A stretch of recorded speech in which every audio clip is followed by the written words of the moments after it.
Change is a fundamental law of life. Nothing improves without change. Nothing grows without change. Nothing succeeds without change. And change makes success possible. We have the potential to predetermine our future by leading the change that we'd like to see in the world. Our societies have serious deficiencies in real leadership, with the assumption that having corporate, positional, political, or social authority implies leadership. Real leadership, such as that needed for influencing others for a notable change, is a product of a specific attributes and attitudes that are consciously cultivated by the leader. Effecting the change that we need to see in the world is not by happenstance. It starts with the change makers with the right leadership qualities. Today, Dele will be leading us in his speech, The Veritas, Personal Attributes of Leaders of Change. Please help me welcome Dele. Dele? Thank you very much, David. Good afternoon, everyone. You should see my slide. Yeah. Thank you. It's my pleasure to be here this afternoon, fellow Toastmasters and our honored guests all over the world. It's really great to be here. So the topic of our discussion is going to be the Veritas, personal attributes of leaders of change. At Toastmasters, I know that we are leaders, we are communicators, we are very great people. It's part of my intention today to make us to see leadership in a different way. It could be the way that you've seen it before. It could be something entirely new to somebody else. But I like to challenge you. I like to get you to start thinking about leadership in this particular way. So I have 4 keywords on the screen here. I have change, I have leaders, attributes, Veritas. What am I trying to do with this? If you look at the title, you'll see that these are the keywords from the title of my presentation today. But my goal here is to get that word Veritas ingrained in your mind so that when you leave this place today, you will live with this word and you will always remember it for the rest of your leadership journey. That is my goal today. So I want you to keep thinking about change, about leadership, about the attributes of the leader, and especially the Veritas. And I want that to be written right in your heart so that anywhere you go, you will always have this word with you. Before I unveil the Veritas, I want us to settle a few things first. Let's dismiss the wrong idea. So what is the wrong idea here? There are 3 wrong ideas about leadership that I want us to dismiss. The very first one is this idea of exclusivity of leadership. Exclusivity of leadership. In most cases, we assume that leadership is for a certain class of individuals. But the real question is, do we not all have gifts and talents and abilities that are peculiar to us?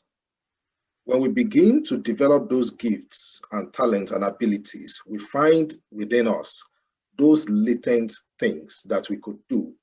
And when we begin to bring them out, we begin to lead in those areas. In fact, I like to say this afternoon that the world must make room for anyone who has the desire and the determination to establish themselves in what they have discovered as their exact purpose and their exact calling in life. That is the way it works. So this idea of exclusivity of leadership is a myth. It doesn't exist. The second thing is this idea of traditional leadership that is usually positional in nature. Positional authority, positional influence, command and control. That is the old style, and it is not going to serve us as we move forward. Having a positional authority does not translate automatically into real leadership. People can be in positions of authority and not have the attributes of the leader. And we have a lot of people that don't have any positional authority, yet they are leaders. The last wrong idea I want us to dismiss is this leadership versus management. In most cases, we tend to demand leadership from people in management positions, for example, directors at work or vice presidents, or even politicians, people that are managing. We tend to demand leadership from them. But the reality is that the leadership focus is always different from the management focus. And I can cite examples for you. For example, management may focus on goals, on processes, on tasks, on activities. But leadership, on the other hand, will focus on vision, on strategy, and change. Now, when I say vision here, I don't mean vision statement and mission statement written by organizations. And I will talk about vision as we get along. Sometimes management may focus on maintaining existing systems. You don't want something to be broken. You're keeping it, you're maintaining it. Whereas leadership will focus on improving the existing system or even building a new system altogether. Management may focus on structure, on systems, policies, administration, whereas leadership will focus on people, on growth, on building. Management is about positional authority, while leadership is influence, and so on and so forth. Let's dismiss those wrong ideas. Now, why change? Why don't we just say a leader? Why do we want to say change leader? What is this idea about change? Why are we introducing the word change to leadership? We all know that change is a fundamental law of life. Okay, change is a fundamental law of life. And in leadership, what do we actually do? Do we not just lead change or create change or influence people for change or manage change? Is that not what we do?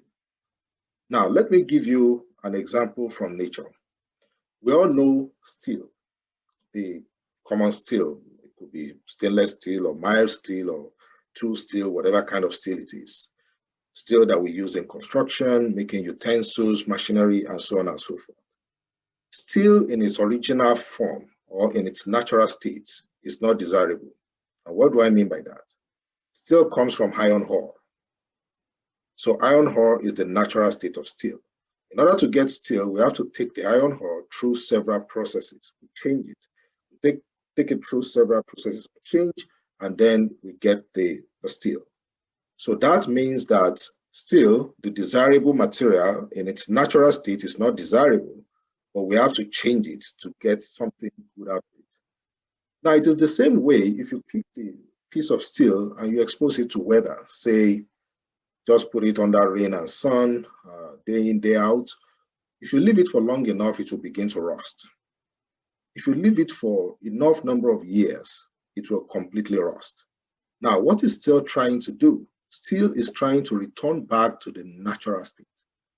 Now, everything returns back to the natural state if we don't continue to put a touch of newness in it. And that is why if you have a garden and you don't continue to prune the plants and wet the flowers and cut the grass and maintain the garden, it will return back to the natural state, which is undesirable. The natural state is a jungle, and that's not what you want. So that tells us that as leaders, it's our responsibility to always create that desired future. And in fact, I'd like to submit to you today that nothing actually improves without change. Change makes growth possible. Now, have you met people who are willing to change a lot of things about their lives? Maybe they want to double their income, or they want to be successful in their business, they want to start something new, they want to grow in an area, but they don't want to change anything. They don't want to read the books, they don't want to pay the price, they don't want to change anything. They don't want to change their attitude, they don't want to change their habits, and yet they are expecting growth or improvement. That is not going to happen. What makes improvement possible is change. Secondly, nothing succeeds without change. Change makes success possible. And in fact, it is not every change that leads to an improvement. Change must be guided. And that is why leadership is very, very important. The fourth thing is that change will happen irrespective of what we do or neglect to do. Change is inescapable. So there are certain changes that don't lend themselves to our scrutiny, to our opportunity to change them or to influence them. They will happen, whether we do something or we don't. And the last point I want to make here is that everyone has the potential to be an agent of change. Knowing that we are all endowed with all these latent abilities, then we can be an agent of change right where we are. I have a very simple exercise for you. So on the screen, you will see a page where I have a question there. There is a bar that you can scan, and then there is the join@slido.com. So I'd like you to pick your mobile devices, if you have them, or your computer, or your iPad, whatever you have in your hand. If you have a camera, you can scan the code. The code will take you to a page where you can enter the hashtag S267. Otherwise, you can just go to slido.com and enter that hashtag S267 and participate in the poll. So this is the question. In one word, what should we do with change? What choices do we have? Now that we know that nothing can improve without change, nothing can succeed without change, and in fact, it's not every change that leads to an improvement. So what should we do? So I can see embrace. Just to let you know, once we have many people voting for a particular word, the word becomes bigger, and you can enter as many as you want. So I can see learn, you can grow, accept, steer. You can see embrace is growing and becoming bigger, accept change, mold, direct, steer change, enjoy change. That is incredible. Evaluate change. You can keep going. Let's give about 30 more seconds just to populate this. Adapt to change. We can create change. Okay, I can see embrace at the center and it keeps growing. Embrace change. More, maybe 20 seconds more. I hope we're all able to connect to slido.com. All you need to do is just do slido.com. It will present you with the page. Just do hashtag S267 and you're right there. Influence change, achieve change. Hide, well, with a question mark, we will see. Yeah. Nothing on this slide is wrong. We can do whatever we want with change. That is the truth. We can steer it, we can get help when things are changing. So let's give just 10 seconds more. Okay, I can still see a few coming in. Okay, and the poll will end in 5, 4, 3, 2, and 1. Okay, so let's close the poll and let's keep on. Now, why we must lead change? And you have answered the question. And that's exactly where I'm going. The reason we must lead change is because there are several possible responses to change. And it is not every response to change that is right. So number one, we can do nothing. So when change is coming, we can do nothing. The reality is that if you do nothing, you will become the victim of the circumstance. Secondly, you can resist the change. If you resist change, there are two possibilities. Number one, you can get run over, or you can become a stumbling block. I always say that if the change is a moving train, such that you cannot really stand in the way, if you try to do so, you'll get run over.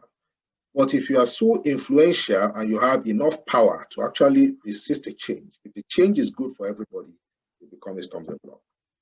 Thirdly, you can accept change and do what is needful to adapt to change. We've all said this. I looked at the Slido slide, I saw that we've said all this.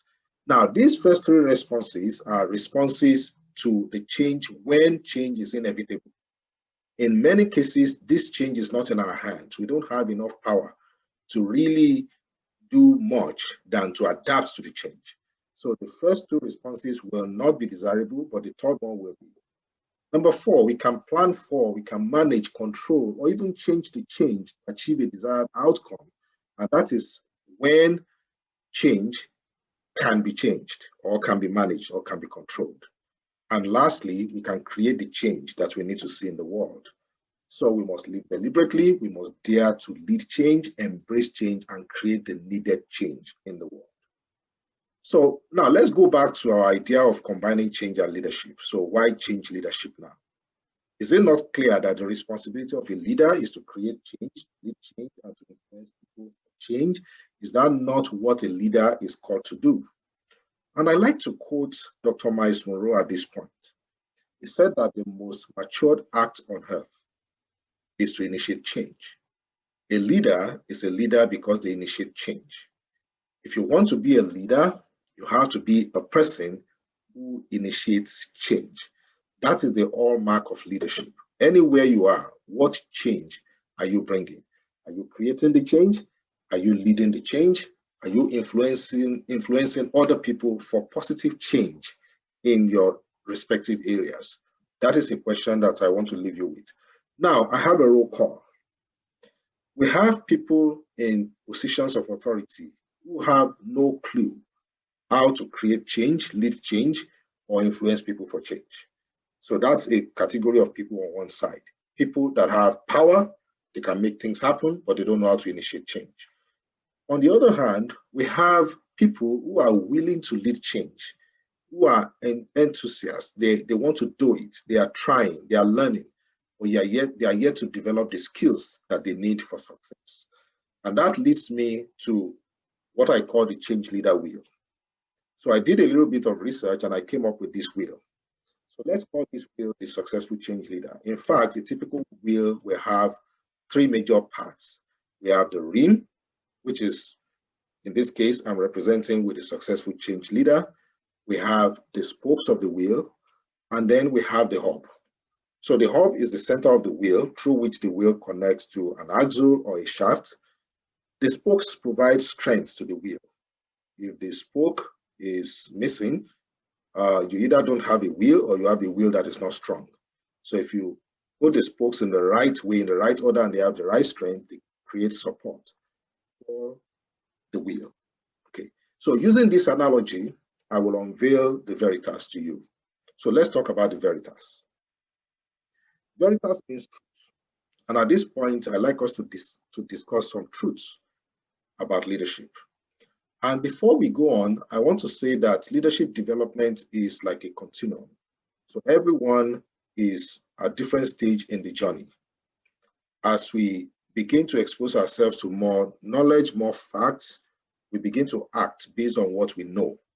So everyone at this stage of their leadership is acting based on how much they know, or based on how much they are convinced of. But as we grow, we unveil new truths and we act based on them. So you may find yourself that you are already a very high performer in leadership, or you may find that you need to grow. Now, what is Veritas? Veritas, personal attributes of the change leader.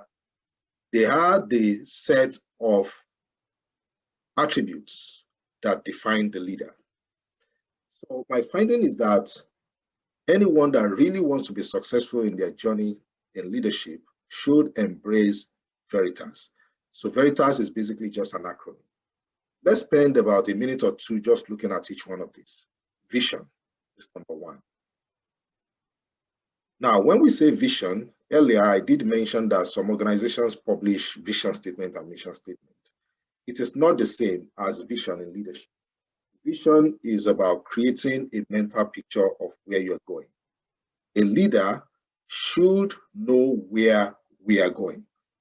If you are following anyone or you are working with anyone, whether in your team, at your place of work, and they cannot define the destination, they don't know where we're going, they don't know exactly what the future state is going to be, you shouldn't follow them. Now, leaders have great imagination. They are creative thinkers. An ability to define the destination is very crucial for every leader, and every leader must learn this. Every leader must learn to create a mental picture of the future and be able to carry people along and share with them. My favorite example of vision is Walt Disney. Of course, in the last century, you know that he was an icon of the animation and films industry. Now, it's a simple example from the life of Walt Disney. In 1965, Disney did announce the Disney World. He had already created the plan. He knew what the Wonderland would look like. He had everything all figured out, and he made a public announcement that there would be Disney World. Walt Disney died in 1966, about a year later. But Disney World still opened in 1971, about 4 years after Disney had died.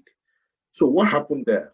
You know, certain people actually operate such that when they die, everything that they have worked for died with them.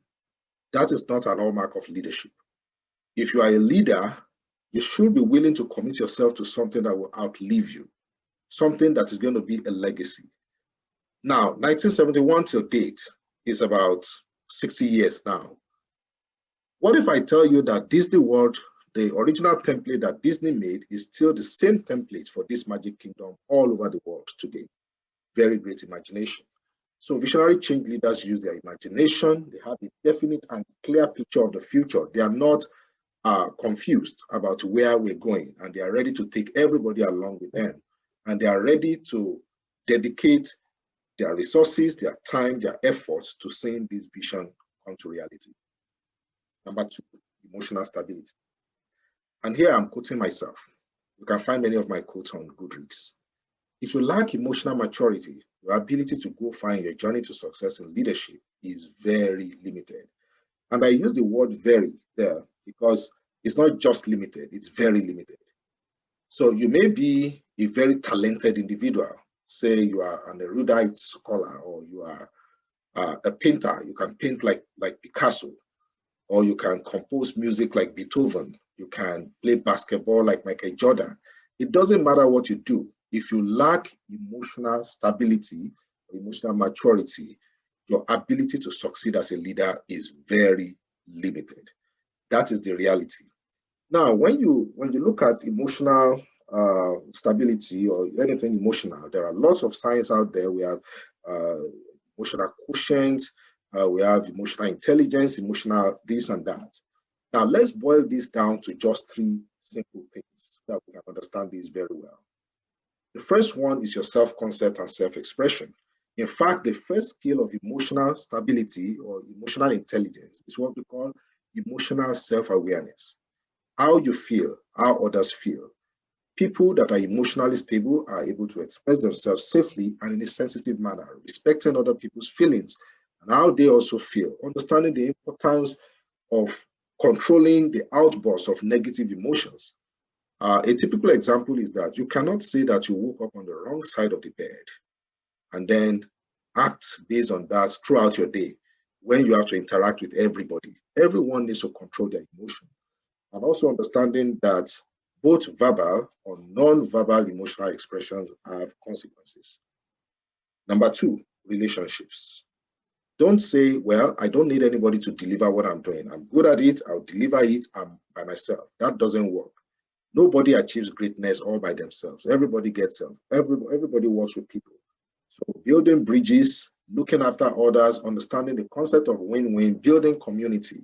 And we've heard in the keynote from Mark just now, building community, making personal sacrifice, building trust. These are all components of emotional maturity. And also having self-control is the third one. If you are emotionally stable, you will look at facts before making decisions. You will not act too quickly. High tolerance for stress. Sometimes we have things that press us, things that push us. In fact, sometimes people push our button. So what do you do as a leader at that point? You have to develop high tolerance for stress, getting comfortable with yourself and others, and also taking responsibility for your own faults, mistakes. Become predictable, become dependable. Number 3 is resolve. And I just boiled this down to one statement: the will to succeed. The will to succeed. Having a strong will is not a bad behavior at all. It could be positive. It depends on what you are being strong-willed about. We need to understand that the path to a great achievement is sometimes not straight. It could be long, complex, tortuous, and leaders must be resolute in bringing their vision to fruition. Nothing just happens. Change doesn't happen just like that. Change happens because we have change makers that have the will to succeed in whatever they are doing. And these are the characteristics of leaders that have resolve or that are resolute. They approach their mission with an admirable sense of purpose. In fact, if you read Napoleon Hill, he calls this definite purpose. They know exactly what they want, and they have the strong will, the strong desire to do it. they're decisive, they work hard to overcome obstacles standing in their way. And if they fail, they learn from it, they start again. If they fall, they rise again. Now, because of time, we won't be able to go over the story of Paul Alexander, the man in the iron lung. Some of you might have heard about him before. But if you have the opportunity, please read the story of Paul Alexander. I read that story and I was moved by the story of someone who had everything all against him. But despite all of the obstacles, he had the resolve to get up and to do something meaningful with life. Independence. Independence is all about the ability to innovate freely without having any constraints to our imagination or action. When we are leading, we want to act on our own. That doesn't mean that we lack cooperation with other people. It means that we are independent in the way we think and in the way we take responsibility. In fact, independence is a sign of maturity when it comes to leadership. A very good example that I will give you is that of Mother Teresa. It was unheard of that a nun will leave the convent and go live somewhere else. And that's exactly what she did on what was called the Inspiration Day then, the day she left the convent and went to live with the poorest of the poor in Calcutta, India. It was all about what she believed in. And then she moved out with conviction to go do what she believed was her mission, what she believed that she was supposed to do. Now, that was an independent act. Usually, leaders that have independence, they are original in the way they think and the way they act. They are unorthodox. They don't follow anything blindly. They think through things. Sometimes people may think that they are not cooperative, especially if you don't understand the quality of being independent. But it's okay not to follow any popular opinion. You have to work from a perspective of conviction. And sometimes you can rock the boat, even when it is uncomfortable for many. Independence. The next one is toughness. Now, in most cases, we have to stay on track when we have disappointments, failures, delays, opposition. Robert Schuller's 1983 book was titled Tough Times Never Last, but Tough People Do. The reality is that every challenge, every problem has an expiry date. Nothing lasts forever. When the going gets tough, the tough must get going. Now, let me use an illustration for you from science, simple science. Let's take a ceramic and a rubber band. So the ceramic is very strong material, okay?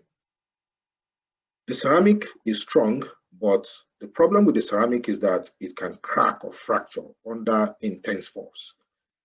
The rubber band on the other side is soft, but it can be stretched a lot without breaking. Now, when you say that someone is tough, what it means is that they're able to combine the strength, like the ceramic, with the resilience, just like a rubber band. So it's a combination of characteristics. So people that are tough, they are both strong and they can stretch. That is what it means to be tough. Now, let me give you an example of someone that is tough in our history. Look at Nelson Mandela. Nelson Mandela was sentenced to life imprisonment. That's what he got, life imprisonment. He spent almost 27 years in prison. And he got 3 offers of conditional release. So if he could do this, then he'll be released, and he rejected all of them. He stood by what he believed in. He was a very tough individual. Usually, tough change leaders are able to withstand pressure. They don't break easily because of challenges or roughness. The truth is that if you are doing something big in your lifetime, you will discover that there's going to be a lot of pressure to change things, pressure not to go that direction. You need to maintain your strength and your resilience as a leader and an ability to go several extra miles. We don't give up, we keep fighting. Number 6 is audacity. Audacity is all about boldness, stepping forward in boldness, lion-heartedness, not being intimidated by the size of the problem. And this is another quote from me. Anyone that aspires to do a great thing in their lifetime must learn the boldness to do so. The simple example I will give you is from lion as an animal in itself. So let's look at the lion in the jungle. So we call lion the king of the jungle. But our observation is that the lion is not the biggest animal in the jungle. It's not the smartest animal in the jungle. It's not the most intelligent animal in the jungle. It's not the strongest animal in the jungle. But why is the lion the king of the jungle? So if you look at a giraffe is a big animal, very big, with long neck. Every other animal in the jungle sees the giraffe and they're like, wow, this is a very big animal. But when the lion sees the giraffe, he sees his lunch or his breakfast. That's exactly what it means. He's bold. And he has that attitude of boldness. The lion can take down, the elephant can take down almost any animal in the jungle. Sometimes it's the same thing with life. When we are trying to do something big, sometimes we just need to develop that boldness to be able to do it. So audacious change leaders, they can face the giants, not intimidated by fear of persons or systems, standing by what is right and what is true. If you are convinced that it is right, your conscience says that it is right, you should be bold to move forward with it, be revolutionary in the way you think. And lastly, the last bullet point here is talking about holding yourself and other people accountable. People that are bold, they're able to step forward and do this, resisting pushback and pushing back on anything that doesn't align with their idea of justice. And lastly, synergy, collaboration. Two good people are better than one good person is. Together, we can do what no individual can do. And that's the power of synergy. It's all about collaboration, working with people, using what I call collective capacity. Know that a tree does not make a forest. If your goal in life is to serve, say, 50 cups of coffee to 50 passers-by every day, you can build a small kiosk in the street and do that all by yourself. But if your goal is to build a chain like, say, McDonald's, or you want to build something like Burger King, then you know that you can't build that all by yourself. You need people. Understanding the limitation of working solo. The effect of collective and synergized team effort is far greater than what any individual, the summation of individual effort can look like. When we have synergy, we bring greater reward to the team and to ourselves. And we are able to maximize resources, minimize waste, and we affect the bigger segment of the society when we come together to work together. Now, because of time, we're almost at the end, and I have another poll for you. Same site, slido.com, and if you have a mobile device and your camera on, you can just scan the code there, hashtag S267. And the question right here is, which of those 7 qualities of the leader would be on top of your priority? So just think through the 7. Which of them would be on top of your priorities? So let's keep going.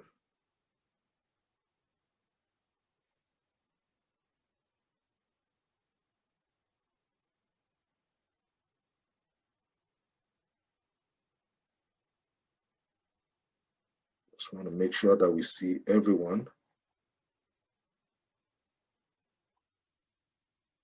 So I see many people voting for audacity. Audacity, boldness.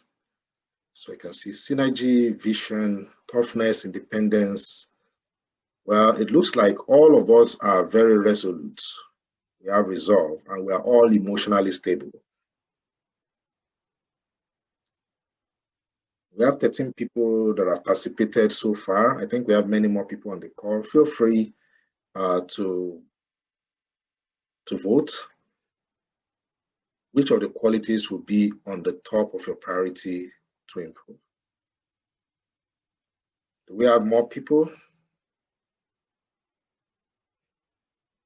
Okay, thank you. Audacity is still leading. Then vision, creating the mental picture of the future. Where do you want to take people?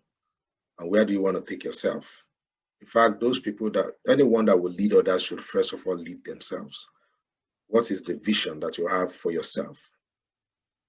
Synergy, toughness. Okay, let's close the poll in 6, 5, 4, 3, 2, and 1.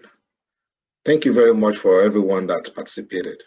And just to let you know, that result will not identify you in any way. It's just an aggregate score. Now let's go back to the change leader wheel. And I've completed the wheel right here for you. If you notice in the completion of the wheel, you will see that the Veritas is actually the spokes of the wheel, providing reinforcement to the leader and making the leader strong. Now, when you look at the center of the wheel, the hub, you'll see that I replaced that with ethos. The most important part of the ethos is what I call the value system or the value. The leader's character is actually at the center. The truth is that you may have very wonderful qualities like the Veritas and still be limited in your ability to do well as a leader if you don't have character at the center. In fact, your character is more important than your charisma. You may be charismatic, you may be great in many things, but at the very center is the character of the leader.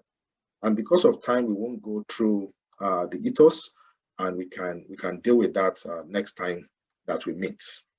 I think I'll stop there and allow you to ask questions, and we can connect through my website.